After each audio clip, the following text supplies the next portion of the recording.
Você já conheceu ou ouviu falar de alguém que tenha tido câncer no coração? Pois é, são raros, mas existem casos assim.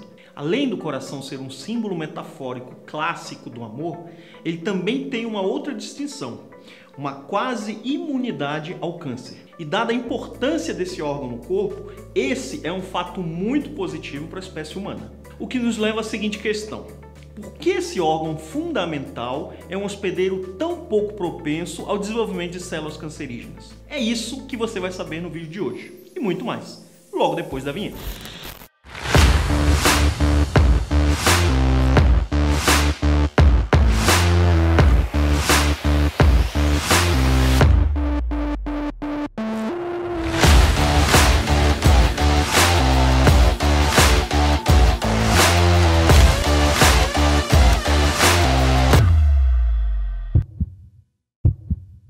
Senhoras e senhores, sejam todos muito bem-vindos ao Cardio TV, o maior canal de cardio entretenimento do planeta. Eu sou o Dr. Alex Benevides e, com perdão do trocadilho, sou um médico apaixonado pelo coração e acredito que todo mundo pode aprender mais sobre esse órgão tão importante de uma forma leve e descontraída.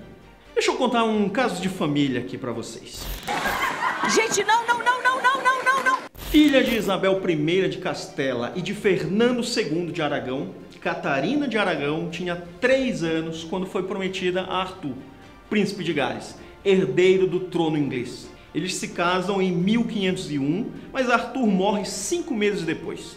Ela passa a ocupar o cargo de embaixadora da coroa aragonesa na Inglaterra em 1507, a primeira embaixadora feminina conhecida na história da Europa. Catarina então se casa agora com o irmão mais novo de Arthur, o recém-proclamado rei da Inglaterra, Henrique VIII, em 1509. Durante 6 meses, em 1513, ela serviu como regente da Inglaterra, enquanto Henrique VIII estava na França. Durante esse tempo, os ingleses derrotaram os escoceses na Batalha de Flodden, um evento em que Catarina desempenhou um papel importante com um discurso emocionado sobre a coragem inglesa. Em 1525, Henrique VIII se apaixona por Ana Bolena e, insatisfeito com o fato de seu casamento com Catarina não ter gerado filhos homens vivos, após 6 gestações de Catarina, olha isso, deixando sua filha, a futura Maria I da Inglaterra, como a única herdeira do reino em um momento em que não havia precedente estabelecido para a mulher no trono. Ele busca a anulação do casamento, dando início a uma série de eventos que levaram ao racha da Inglaterra com a Igreja Católica, uma revolta que levou à morte de 72 mil pessoas e a criação da Igreja Anglicana, após o Papa Clemente VII ter recusado a anular o casamento real. Em 1533, Henrique, o novo chefe supremo da Igreja Anglicana, finalmente casou-se com Ana Bolena. Catarina se recusa a aceitar Henrique como chefe supremo da igreja na Inglaterra e se considera a legítima esposa e rainha do rei, atraindo muita simpatia popular. Apesar disso, ela foi reconhecida apenas como princesa viúva de Gales. Depois de ser banida da corte por Henrique, ela viveu o resto da sua vida no castelo de Kimbolton, até sua morte em 7 de janeiro de 1536. De câncer cardíaco, minha gente! Olha isso! Ao menos foi o que se conseguiu concluir em autópsia feita à época. Isso que eu nem mencionei a decapitação de Ana Bolena na sequência da história e as demais 4 esposas de Henrique. Eita, que história! Fica a dica, a série Os Tudor. Mas voltando aqui para a nossa pergunta lá do início. A resposta para o câncer no coração ser tão raro, ao que parece, pode ser encontrada no grau extremamente elevado de especialização da célula cardíaca, o miócito. Ao contrário de outros órgãos, o coração parece incapaz de consertar o tecido danificado. Provavelmente porque as células que compõem a sua musculatura, os tais miócitos cardíacos, já são diferenciados até o último grau. Isso difere das células que revestem outros órgãos, como a pele, por exemplo, que, em resposta a certos estímulos, se dividem ativamente e estão em constante renovação tecidual. Esse controle rígido do ciclo celular nos cardiomiócitos atua como uma faca de 2 gumes. Por um lado, impede que eles voltem a entrar no ciclo de divisão celular para proliferar e reparar um tecido danificado, mas por outro, pode explicar que eles são tão resistentes à formação de tumores. A maioria dos tumores cardíacos diagnosticados são benignos. Nos adultos, um tipo de tumor gelatinoso denominado mixoma é o mais comum deles.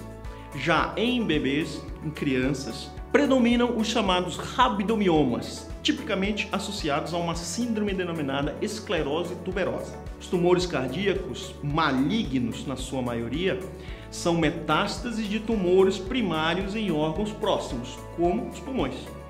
E os chamados angiosarcomas são os tumores cardíacos primários malignos mais comuns. O uso de quimioterapia ou radioterapia para reduzir o tumor primário e eliminar quaisquer metástases seguidas de cirurgia para remover o tumor é a tática com melhores resultados nesses casos. Até recentemente, o diagnóstico de neoplasias cardíacas era feito por meio de exames necroscópicos, na maioria dos casos. Com o advento, nas últimas décadas, de novos métodos complementares de diagnóstico, tem havido aumento na identificação de pacientes portadores de neoplasias cardíacas e que podem ser tratados cirurgicamente de modo precoce. Métodos não invasivos como o ecocardiograma transtorácico, transesofágico, a tomografia e a ressonância magnética, bem como os métodos invasivos como a biópsia endomiocárdica, têm sido utilizados com baixos índices de complicações e alta eficácia no diagnóstico dessa doença, propiciando o tratamento clínico, químio ou radioterapia, e o cirúrgico, a ressecção completa desses tumores. Em sua grande maioria, os tumores do coração e do saco pericárdico, eles manifestam-se por sintomas inespecíficos. Assim, a dor precordial ou mesmo surgimento de arritmias pode servir como suspeita de neoplasias. Vários detalhes na história clínica e no exame físico desses pacientes precisam ser considerados para que o diagnóstico possa ser estabelecido de uma forma correta. Seja em relação ao tamanho do tumor, localização, invasão do pericárdio ou estruturas vizinhas, órgão no qual o tumor se originou, mediastino, pulmão com invasão do saco pericárdico ou o coração, acometimento de folhetos valvares ou não, obstrução ao fluxo sanguíneo intracavitário ou mesmo sinais de invasão do músculo cardíaco. De maneira didática e simplificada, podemos agrupar os tumores que acometem o coração e o saco pericárdico em primários e secundários, segundo o esquema a seguir.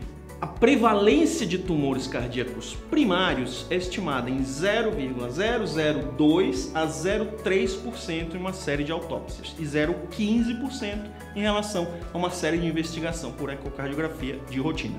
Os tumores benignos, após a excisão radical, ou seja, retirada total, mesmo os de grande porte, apresentam um bom prognóstico. As neoplasias cardíacas permanecem por muito tempo assintomáticas ou levemente sintomáticas. As metástases para o coração ocorrem com mais frequência do que as alterações primárias, de 20, 40 ou até 100 vezes mais, de acordo com a fonte consultada. Apenas 25% dos tumores cardíacos primários são malignos. Desses, 95% são sarcomas e os 5% restantes são linfomas. Os tumores cardíacos, sejam primários ou metastáticos, são tratados cirurgicamente, todos. A cirurgia é realizada com circulação extracorpórea e envolve uma retirada da alteração juntamente com um fragmento da parede do coração, na qual se originou o tumor.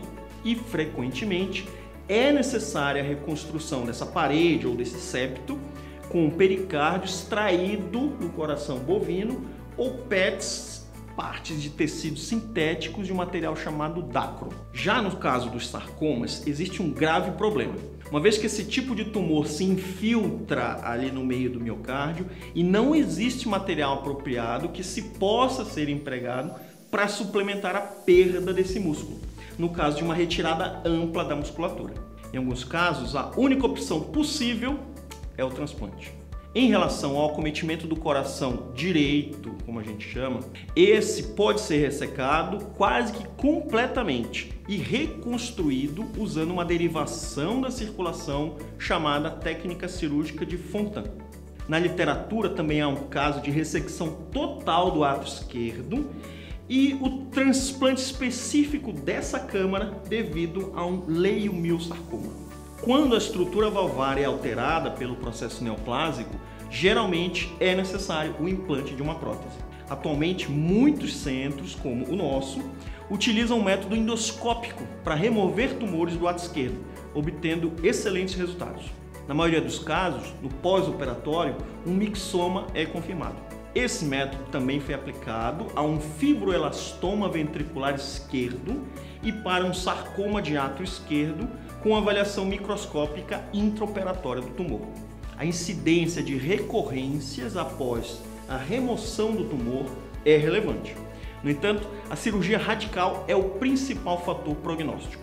Então, o que podemos concluir é que, dada uma extrema raridade, há pouco no caminho de um esforço organizado para pesquisas adicionais sobre como e por que surgem tumores cardíacos, ou a melhor forma de tratá-los. O envio rotineiro de pacientes a hospitais de referência, garantindo que cirurgiões e oncologistas clínicos possam ter cada vez mais experiência nesses casos, bem como o aumento contínuo na cultura de diagnóstico precoce, podem representar as melhores maneiras de salvar vidas no caso das neoplasias cardíacas. Se você gostou desse conteúdo e acha que ele faz sentido para você, deixe seu like, se inscreva no canal, ative as notificações para ser avisado sempre que tiver um vídeo novo por aqui. E se entendeu que ele também pode ser importante para outras pessoas, compartilhe nas suas redes sociais. A gente se vê na próxima.